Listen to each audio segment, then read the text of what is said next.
एक बार की बात है कि यमुना नदी में एक मीठे पानी की झील में एक जहरीला सांप रहा करता था जिसका नाम कालिया था। कालिया इतना जहरीला था कि धीरे धीरे उसका जहर यमुना नदी के पानी को भी जहरीला बना रहा था। एक दिन उस नदी के किनारे पर एक गाय चराने वाला गया और उसने उस नदी से पानी पीना शुरू कर दिया।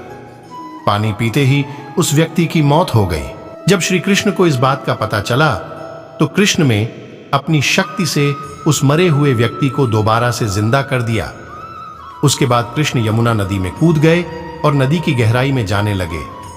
नदी की गहराई में गए तो वह जोर जोर से सांप को पुकारने लगे। उस समय कृष्ण को नदी में गए हुए काफी समय हो गया था। यह देखकर लोग चिंतित होने लगे और कुछ लोग तो वहां करने लगे थे। उसके बाद कालिया सांप नदी के अंदर से बाहर निकला और श्री कृष्ण के सामने आया। सामने आते ही श्री कृष्ण पर आक्रमण कर दिया। देखते ही देखते श्री कृष्ण उस कालिया सांप के सर पर नाचने लगे।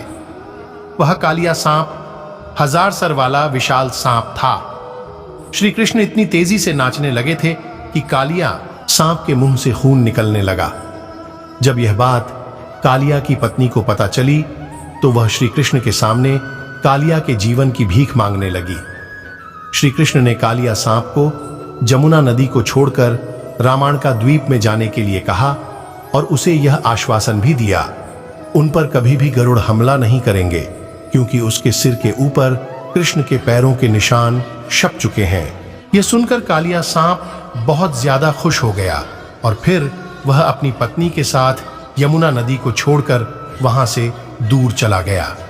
इस प्रकार श्री कृष्ण ने कालिया सांप से गांव वालों की रक्षा की। वीडियो अच्छा लगे तो लाइक, सब्सक्राइब, शेयर कीजिए।